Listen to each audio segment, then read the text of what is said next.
नमस्कार विद्यार्थी मित्रांनो, डॉक्टर सुशील स्पॉटलाइट या आपल्या यूट्यूब चॅनलवर तुमचं सर्वांचं स्वागत आहे।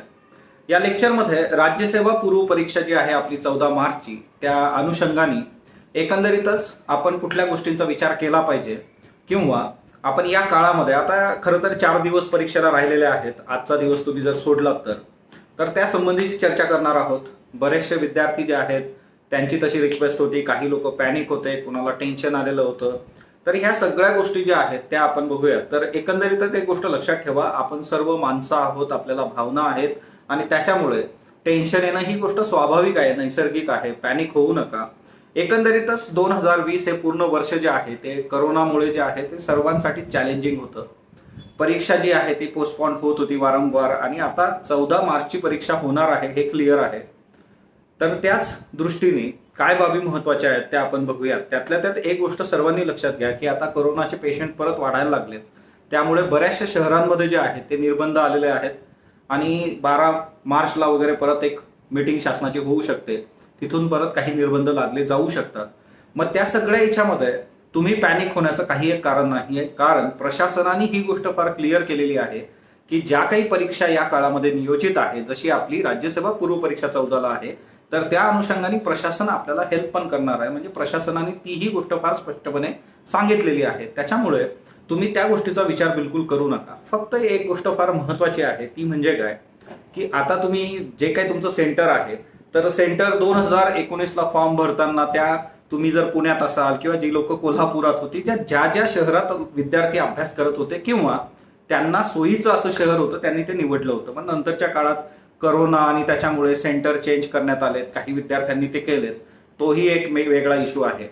तर आता तुमची परीक्षा ज्या शहरामध्ये आहे त्या शहरात असं होऊ शकतं की तिथं हॉटेल्स कदाचित बंद राहणार है ना। हे सगळे कोरोनाच्या पेशंट्समुळे दुसरी जी वेव आहे आणि त्या सगळ्या महत्वाच्या बाबी लक्षात घेता, तर तुम्ही या बाबींचाही थोडा विचार केला पाहिजे की तुम्ही ट्रॅव्हल कसं करणार आहात। त्याच्यानंतर असं होऊ शकतं की तुमचं जे सेंटर आहे त्या सेंटरच्या आजूबाजूची छोटी छोटी उपहारगृह वगैरे जी काही असतात की बऱ्याचदा आपण त्याच्यावर अवलंबून राहतो, तर ती बंद असतील। मग त्या केसमध्ये स्वतःबरोबर जे काही खाद्यपदार्थ आहेत किंवा आता ऊन पण वाढत चाललेलं आहे, स्वतःबरोबर मुबलक पाणी असेल, तर त्या सगळ्या गोष्टी तुम्ही कॅरी करणं फार फार गरजेचं आहे। तर या गोष्टींचा थोडा तुम्ही विचार करा। दुसरी महत्वाची बाब जी आहे की जर तुमचा कॉन्टॅक्ट असेल आणि तुम्ही त्या शहरामध्ये आधीच जाऊन राहू शकता एक दिवस, जर सेंटर लांब असेल तर ते अगदी वेल अँड गुड आहे। अर्ली इन द मॉर्निंग खूप जास्तीचा प्रवास टाळून जर तुम्हाला तो ऑप्शन असला तुम्ही तो घेऊ शकता आणि नक्कीच तो घेतला पाहिजे। कारण एकंदरीतच काय आहे की आपण आजपर्यंत काय केलेलं आहे त्याच्यापेक्षा ते जे 2-2 तास असणार आहेत, ते 4 तासातली आपली जी काही मानसिकता आहे ती खूप महत्वाची असते आणि त्या मानसिकतेचा सगळा जो काही इश्यू आहे तो त्या याच्यामध्ये आपल्याला पेपरमध्ये खूप मॅटर करतो। सो प्रत्येकाने एक गोष्ट लक्षात ठेवा की या सर्व याच्यामध्ये सर्वांनी कूल राहणं फार गरजेचं आहे। तुम्हाला कुंफू पांडाचं एक्झाम्पल मी बऱ्याचदा दिलेलं आहे की तुम्ही खूप पीसफुली ते 4 तास घालवले पाहिजेत। बऱ्याचदा असं असतं की आपण जे वाचलेलं आहे ते परीक्षेत विचारलेलंच नाही, काहीतरी वेगळं विचारलेलं आहे ना, असं होऊ शकतं। काही प्रश्न तसे राहतात सुद्धा। आणि दुसरा महत्वाचा एक मुद्दा आहे की टेक्निकल याच्यात जर बघायचं झालं तर 1/4 निगेटिव्ह जे आहे आणि एकाच 4, तर ते ह्या परीक्षेला लागू होईल तसं नोटिफिकेशन होतं, त्याचा व्हिडिओही आपण घेतला होता। आजच्या लोकसत्तालाही ती बातमी आहे। त्याच्यामुळे तुमचा अटेम्प्ट जो आहे तो थोडा वाढला तरी चालणार आहे, कारण एकाच 4 असं नकारात्मक गुण पद्धती असल्यामुळे। दुसरी महत्वाची बाब, बऱ्याच विद्यार्थ्यांचा हाही इश्यू आहे की हा अटेम्प्ट काउंट होणार आहे का, तर नक्कीच हा अटेम्प्ट काउंट होणार नाहीये तुमचा। 2021 पासूनच्या ज्या एक्झाम आहेत त्याचा अटेम्प्ट काउंट होणार आहे। त्याच्यामुळे या 2 टेक्निकल बाबी थोड्याशा तुम्ही जर प्रॉपरली समजून घेतल्या तर ते तुम्हाला जास्त अजून सोयीचं राहील। तर या बाबींचं टेन्शन घेऊ नका।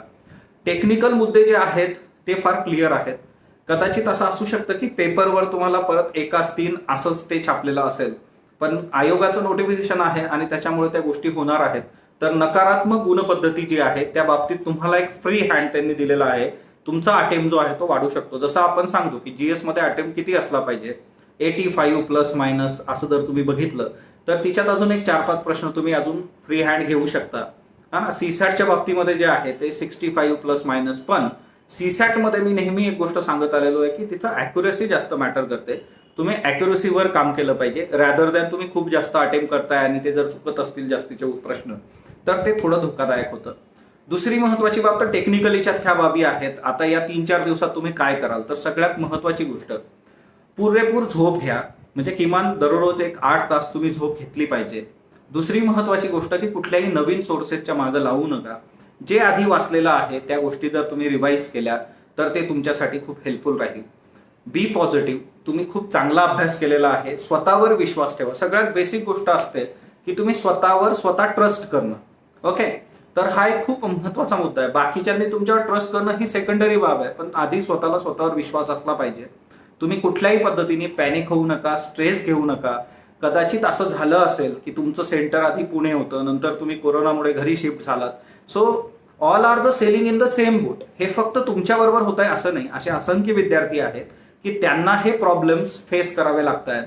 तर ती एक बाब प्रत्येकाने लक्षात घ्या की म्हणजे बऱ्याचदा असं होतं की हे माझ्याच बाबतीत का होतं वगैरे. तर असं पर्सनली घेण्याचा काही मुद्दा नाही आहे. आयोगाचं तुमच्याबरोबर काही पर्सनल काही इश्यू नाही आहेत. So basically number of students बरोबर हे इश्यू आहेत आणि त्याच्यामुळे प्रत्येकाने फक्त आणि फक्त आपल्या एक्झामवर फोकस करणं ही काळाची गरज आहे, असं लक्षात घ्या. दुसरा जो मुद्दा याच्यामध्ये आहे की आता एकंदरीतच या सगळ्या करोना काळाची पार्श्वभूमी बघता बऱ्याचदा काय असतं ना की आपल्या डोक्यात एक गोष्ट असते की मेरिट कमी जाईल, असं होईल तसं होईल.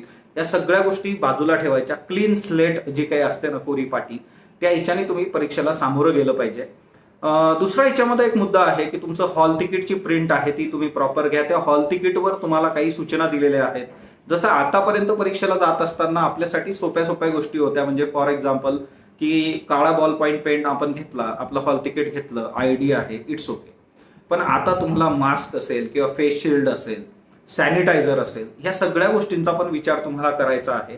तर ती एक बाब लक्षात घेणं फार गरजेचं आहे. मग ह्या सगळ्या गोष्टी जरा बघून ठेवा. कारण काय होतं की अचानक मग लास्ट आवरला तुम्हाला तो प्रॉब्लेम येऊ शकतो की ही गोष्ट माझ्याकडे नाहीच आहे आता, हा ना. आणि दुसरी महत्वाची गोष्ट की तुम्हाला मास्क लावून ठेवायचा आहे. तर प्रत्येकाने प्रॅक्टिस करा. आता तुम्ही सकाळी जेव्हा एक्झाम हॉलमध्ये जाल तर एक्झाम हॉलमध्ये गेल्यापासून पहिला पेपर, दुसरा पेपर शक्यतो तुम्हाला मधल्या काळात सोडलं जाणार नाहीये आणि त्याच्यामुळे तो पूर्ण दिवस तुम्हाला मास्कमध्ये राहायचं आहे. म्हणजे मधल्या काळात तुम्ही थोडं रिलॅक्स होऊ शकता सर्वांपासून जरा बाजूला जाऊन सोशल डिस्टन्सेस पाडून. पण एवढा मास्क लावायची आपली प्रॅक्टिस आहे का, तर तीही एक गोष्ट महत्वाची आहे. सो किमान आजपासून किंवा मग उद्यापासून पूर्ण दिवसभर मास्क लावून बसणं, लायब्ररीत तुम्ही अभ्यास करत असाल किंवा घरी जिथं कुठं आहात तर तीही प्रॅक्टिस करा. बऱ्याचदा आता याच्यामध्ये जसं ज्या लोकांना स्पेक्ट असतो, चष्मा आहे, तर मास्कमुळे जे काय असतं ते ह्युमिडिटी ती सगळी त्या चष्म्यावर येते. तर तोही एक महत्वाचा आस्पेक्ट याच्यात आहे. म्हणजे या छोट्या छोट्या टेक्निकल बाबी असतात, हा ना. काही लोकांना जर हातामध्ये ग्लोव्ज घालायचे असतील तर त्या केसमध्ये तोही मुद्दा येतो की तुम्ही एवढे दिवस ग्लोव्ज घातलेले होते, कधी घातले होते आधी, घाम येतो. तर ती एक गोष्ट, जर तुम्ही ग्लोव्ज घालणार असाल तर मग पेन हातात घेऊन ती प्रॅक्टिस तुमची आहे का. सो ह्या टेक्निकल बाबी ज्या आहेत तर यावेळेस महत्वाच्या आहेत. पण किमान मास्क लावून तुम्ही प्रॅक्टिस करणं ही एक बेसिक गोष्ट आहे, ती प्रत्येकाने लक्षात ठेवा. हॉल तिकीट बरोबरच्या ज्या सूचना असतात त्या बऱ्याचदा काही लोकांची सवय असते की फक्त हॉल तिकीटची प्रिंट घ्यावी. तर त्या सूचनाही नीट वाचा. त्या आता या काळामध्ये कोविडच्या याच्यात जी परीक्षा होते त्याच्यासाठी खूप खूप महत्वाच्या आहेत. तर ती एक बाब लक्षात ठेवा. सो 14 मार्चची जी काही एक्झाम आहे ती तुम्ही क्रॅक करणार आहात, कारण तुम्ही वर्षभर हा ना खूप चांगला अभ्यास केलेला आहे. सो हा ना, स्वतः पॉझिटिव्ह राहणं याच्यामध्ये खूप खूप महत्वाचं आहे. पेपर कसा येईल, तो पेपर समोर आल्यानंतर त्या पेपरची काठिण्य पातळी आणि त्या सगळ्या गोष्टी पाहून मग तो पेपर, त्याचा अटेम्प्ट वगैरे ते तुम्ही ठरवू शकता तुमच्या लेवलला. कुठलीही गोष्ट अशी ठरवून जायची नाही की 85 गोल करायचे आहे, 90 करायचे आहेत, असं करू नका. फक्त एक असतं की खूप कमी अटेम्प्ट जो असतो तो थोडा मारक ठरतो आपल्याला. तर ती एक बाब लक्षात ठेवा. तुमचा अटेम्प्ट जो आहे तो अटेम्प्ट काउंट होणार नाहीये, ते आपण ऑलरेडी बघितलेलं आहे. त्याच्यामुळे ह्या सगळ्या गोष्टी थोड्या बाजूला ठेवून हे जे 4 दिवस आहे या 4 दिवसांमध्ये रिलॅक्स राहणं, स्वतःचं डाएट प्रॉपरली मेंटेन करणं. आणि डाएटच्या बाबतीमध्ये एक गोष्ट आहे की सीसॅटचा जो पेपर असतो त्याच्या आधीचा जो गॅप आहे, लंच ब्रेक जो आहे आपला, तिच्यामध्ये खूप खाऊ नका. तिच्यामुळेही प्रॉब्लेम्स येतात बघा. हा लिथार्जिक पिरियड असतो. सीसॅटसाठी आपला ब्रेन जास्त ऍक्टिव्ह असणं गरजेचं आहे. सो हा ना, थोडंसं कमीच तिच्यामध्ये खाणं अपेक्षित आहे. तर त्याच्यासाठी तुम्ही फळं वापरू शकता, ऍपल असेल, बनाना असेल, तर त्या गोष्टी. आणि त्यातल्या त्यात पाण्याचा इंटेक वाढवा. ऊन वाढतं आहे, म्हणजे सर्वदूर उन्हाचा जो कडाका आहे तो दिवसेंदिवस वाढत चाललेला आहे. तर तीही गोष्ट आपण लक्षात ठेवायची, कारण एकदम बाहेर जाणार आपण आणि मग त्या याच्यात बऱ्याचदा असं होतं की ज्या सेंटरमध्ये आपली परीक्षा आहे तिथं बऱ्याचदा फॅन चांगले नसतात, ऊन येतं, खिडकीत नंबर आहे. सो या सगळ्या गोष्टींचा थोडासा विचार करून तुम्ही गोष्टी वर्क करणं गरजेचं आहे. स्पॉटलाईट फॅमिलीशी तुम्ही जोडला गेलेलो आहात आणि आपण स्पॉटलाईटमध्ये कितीतरी बाबी बघत आलेलो आहोत की ज्या तुम्हाला नक्कीच हेल्पफुल या सगळ्या याच्यात होतील. सो सर्व स्पॉटलाईट फॅमिलीच्या मेंबर्सला या 14 मार्चच्या राज्यसेवा पूर्व परीक्षेसाठी खूप खूप शुभेच्छा.